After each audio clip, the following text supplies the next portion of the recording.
নবী সাল্লাল্লাহু আলাইহি ওয়াসাল্লাম একদিন ঘুম থেকে উঠলেন ভয়ে পেয়ে, আতঙ্কিত।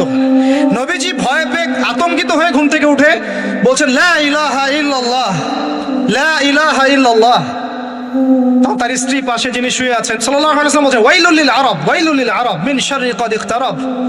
আরব জাতির জন্য ধ্বংস, আরব জাতির জন্য ধ্বংস।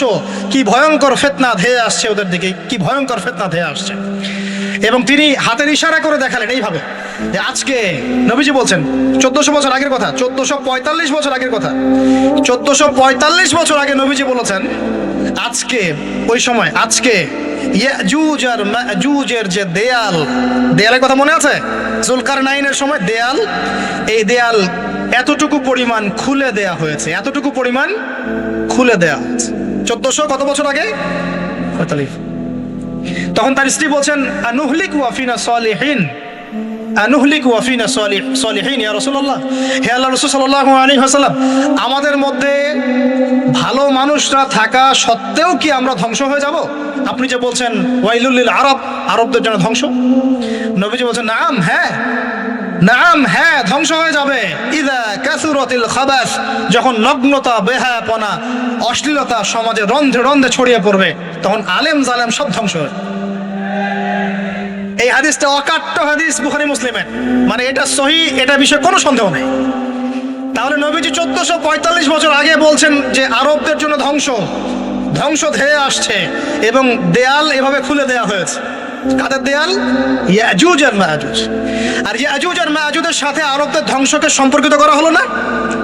ইয়াজুজ আর মাজুজের সাথে আরবদের ধ্বংসকে সম্পৃক্ত করা হলো এবং বেহায়াপনাকে সম্পৃক্ত করা হলো, সরি, তাই না? বুঝতে পারছেন? আরব জাতির ধ্বংসের সাথে ইয়াজুজ মাজুজকে কানেক্টেড করা হলো এবং অশ্লীলতাকে, কি বলেন, অশ্লীলতাকে কানেক্টেড করা হলো। এখন আপনি চিন্তা করে দেখেন, সারা বিশ্বে পর্নোগ্রাফি কারা ছড়িয়ে দিয়েছে? বলেন বলেন দেখি। কি বেহায়াপনা না? সমাজের ইযা কাসুরাতিল খাবাস, যখন সমাজের রন্ধ্রে রন্ধ্রে বেহায়াপনা ছড়িয়ে পড়বে, ছড়িয়ে পড়ে নাই? মিলান, হাদিসটা মিলান। সমাজের এই মেয়েদের এই যে ফ্যামিলিস্ট রেভলিউশন কারা ছড়িয়ে দিয়েছে? ফ্যামিলিস্ট রেভলিউশন কারা ছড়িয়ে দিয়েছে? ওরা। সমাজে মেয়ে ছেলে একসাথে চলবে একই পোশাকে, কারা ছড়িয়ে দিয়েছে? সমাজে মেয়েদের বেপরদায় চলার এই সংস্কৃতি কারা ছড়িয়ে দিয়েছে? মাদক আর সুদের সংস্কৃতি কারা ছড়িয়ে দিয়েছে? জেনা, ব্যভিচার, পর্নোগ্রাফি, এগুলো কারা ছড়িয়ে দিয়েছে? পৃথিবীর এমন কোন রাষ্ট্র বাকি রাখে নাই তারা এগুলো ছড়াতে, এমন কোন রাষ্ট্র বাকি নেই। তাহলে সব জায়গায় ছড়িয়ে পড়বে না ইয়াজুজ মাজুজের ফিতনা? ছড়িয়ে পড়েছে। আল্লাহ পাক আমাদেরকে এই পশ্চিমা গোলক ধাঁধা থেকে হেফাজত করুন, আমিন। আমাদের সংস্কৃতি নিয়ে আমরা বুক ফুলে বাঁচবো ইনশাল্লাহ, আমাদের সংস্কৃতি নিয়ে আমরা চলবো ইনশাল্লাহ। আমাদের কোরআন আছে, হাদিস আছে, আমাদের নবী আছেন, আমাদের সাহাবীরা আছেন, আমাদের দিন আছে ইনশাল্লাহ। আমাদের অন্য কাউকে প্রয়োজন আছে? এই যে প্রযুক্তিগত কথাগুলো বললাম, একটু মাথা খাটান, এগুলো আমরাই তৈরি করতে পারবো ইনশাল্লাহ। সব ঢেলে সাজানো যাবে ইনশাআল্লাহ তাআলা। আল্লাহ পাক আমাদেরকে বোঝার তৌফিক দান করুন। তাহলে 1 নাম্বার কি বলেছিলাম ভাই? ইলম অর্জন। 2 নাম্বার ইলম অনুযায়ী আমল। আর এই আমলটা কি শুধু ব্যক্তি জীবনে না, জীবনের সব ক্ষেত্রে? আল্লাহ কবুল করুন। 3 নাম্বার নিজের পরিবারের যত্ন নিন। নিজের ইলম অর্জন করেছেন, আমল করছেন, এখন অনেক বড় বড় কথা অনেকে বলবে, আগে পরিবার ঠিক করেন। আগে কি করবেন? ব্যাস, পরিবার বলতে আপনার স্ত্রী সন্তান। কারণ বাবা মাকে দাওয়াত দেওয়া যাবে, বাবা মাকে গালমন্দ করা যাবে না, বকাঝকা করা যাবে না। বাবা নামাজ পড়েন, আপনি কি মাইর দিতে পারবেন? মা নামাজ পড়েন, আপনি কি মাইর দিতে পারবেন? পারবেন না। তবে এই যুগে কিছু হতভাগা আছে, এরা বাপ মাকে গায়ে হাত তোলে না। এই যুগে এমন কিছু হতভাগা ছেলে মেয়ে জন্ম হয়েছে, আল্লাহ মাফ করো, এরা পিতা মাতার সাথেও কি জঘন্য আচরণ করে। পিতামাতা দোয়া নিবেন, যাদের সাথে পিতামাতার দোয়া থাকে জীবনে সফল হবে ইনশাআল্লাহ।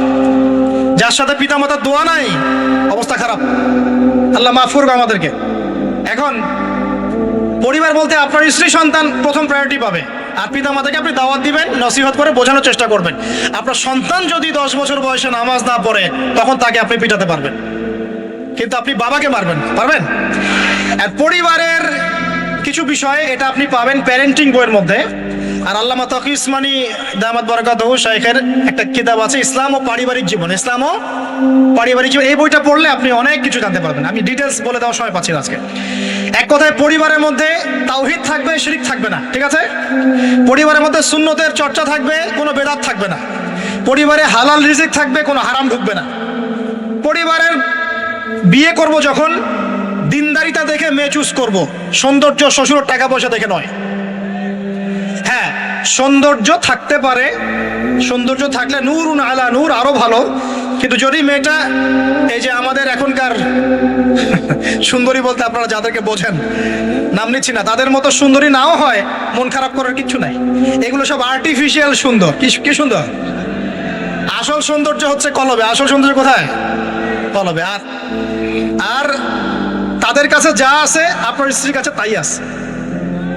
এমন এক্সট্রা অর্ডিনারি কিছু নাই ওদের কাছে। যা আপনার স্ত্রীর কাছে আছে তা তাদের কাছে সেম জিনিস, সেম। এখানে এত বেশি লোভনীয় হওয়ার কিছু নাই। পর্নোগ্রাফি দেখতে দেখতে মানুষের মাথাটা এমন নষ্ট হয়ে গেছে, নিজের স্ত্রীকে এখন আর ভাল লাগে না, মানুষের বউকে ভাল লাগে, তাই না? এটার একমাত্র কারণ পর্নোগ্রাফি দেখা। যারা পর্নোগ্রাফিতে আসক্ত, আল্লাহ পাকের কাছে তওবা করবেন, বের হয়ে আসবেন, না হলে আপনি জীবনে কখনো সুখী হতে পারবেন না। আপনি মন থেকে কখনো কনফিডেন্ট থাকতে পারবেন না, সুখী হতে পারবেন না। আল্লাহর সামনে দাঁড়ায় চোখের পানি ফেলতে পারবেন না। চোখটা নষ্ট হয়ে গেছে তো। আল্লাহ পাক আমাদের যুবক ভাইদেরকে পর্ন থেকে হেফাজত করুন। নিজের দৃষ্টি নত রাখবেন, ইনশাআল্লাহ আল্লাহ পাক আপনাকে খাদিজা রাদিয়াল্লাহু আনহার মতো স্ত্রী দিবেন ইনশাআল্লাহ তাআলা।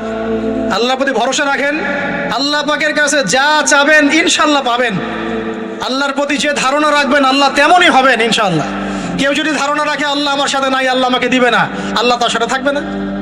কে ধারণা রাখে আল্লাহ আমার সাথে আছে, আল্লাহ আমার সাথে আছে, আল্লাহ আমাকে বুঝেন, আল্লাহ আমাকে দিবেন, আল্লাহ অবশ্যই দিবেন ইনশাআল্লাহ। ওয়া মান ইয়াতাওয়াক্কাল আলাল্লাহি ফাহুয়া হাসবুহ।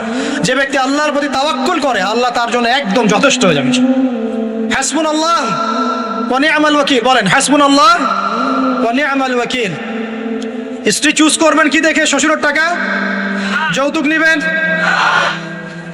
দিনদারিতা। আর দিনদারিতা কি বাইরের বোরখা দেখেই ফিক্স করা যাবে? বোরখাওয়ালা মেয়েরা তো এখন গ্রামে গঞ্জে, হাট বাজারে, সব জায়গায় কফি শপে বসে বসে ডেটিং করছে। বলেন আদর্শ পরিবার গঠন করা। কোন বইয়ের নাম বললাম? কার বই পড়বেন? আল্লামা তাকি উসমানী দামাত বারাকাতুহু। বইটার নাম কি? ইসলাম ও পারিবারিক জীবন। ইসলাম ও পারিবারিক জীবন। কিনতে পারবেন তো ইনশাআল্লাহ?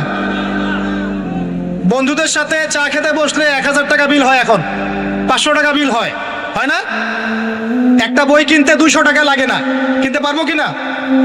যারা বই কিনে বইয়ের প্রতি মহব্বত রাখবে আল্লাহ ওদেরকে এলেম দান করবেন ইনশাআল্লাহ। আমি একদিন বলেছি না, বই নিয়ে একটা লেকচার দিয়েছি না?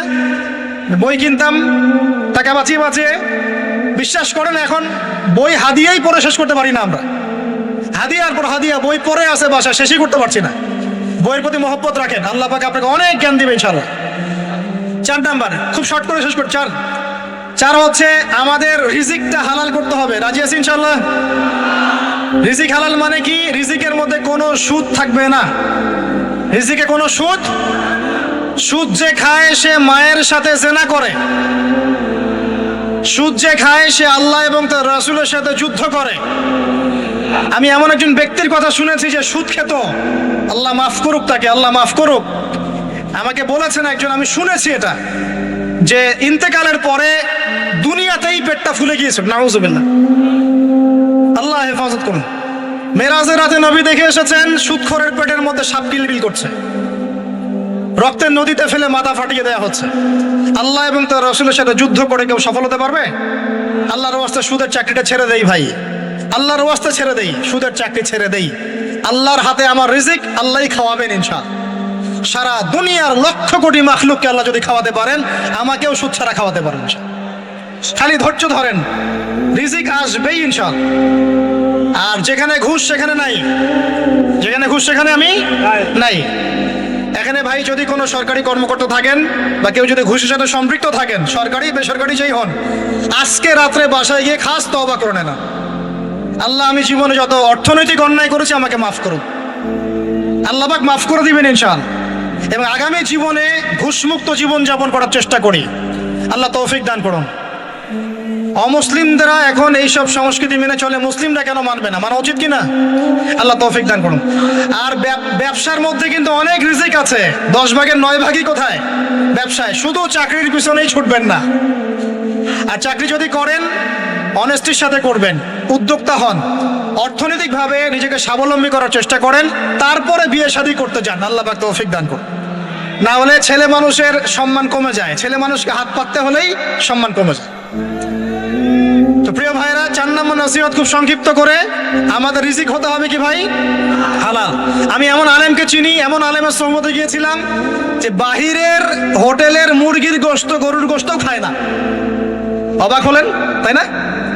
হজ করতে গিয়েছে, সেখানেও খায় না, ফল খেয়ে থাকে, কারো রুটি খেয়ে থাকে, দুধ খেয়ে থাকে। কারণ এই মুরগি যে জবাই করার সময় বিসমিল্লাহ বলা হয়েছে কোনো গ্যারান্টি নাই। এই গরু জবাই করার সময় বিসমিল্লাহি আল্লাহু আকবার বলা হচ্ছে কোনো গ্যারান্টি নাই। এখানে যদি ব্যবসায়ী ভাইরা থাকেন, আমি নসিহত করব, অনুরোধ করব, সব সময় জবাই করার সময় আল্লাহর নাম নিয়ে জবাই করব। আপনাদের হোটেলের এই পণ্য সবাই খাচ্ছে, একজনের জন্য সবাইকে হারামখোর বানাবেন না। আল্লাহর ওয়াস্তে মানুষকে হারামখোর বানাবেন না। বিসমিল্লাহি আল্লাহু আকবার বলে জবাই করবেন। আল্লাহ পাক তৌফিক দান করুন। সন্দেহ আছে না একটা? আচ্ছা। অতএব হালাল খাওয়ার চেষ্টা করে আল্লাহ পাক তৌফিক দান করুন। এমন অবস্থা, মানুষ দাওয়াত দিলে আমরা এখন বলি, আমরা বলি যে আল্লাহর কসম দিয়ে বলছি আপনি নিশ্চিত করেন এর মধ্যে কোনো হারাম টাকা নাই, তাহলে খাবো ভাই, না হলে খাবো।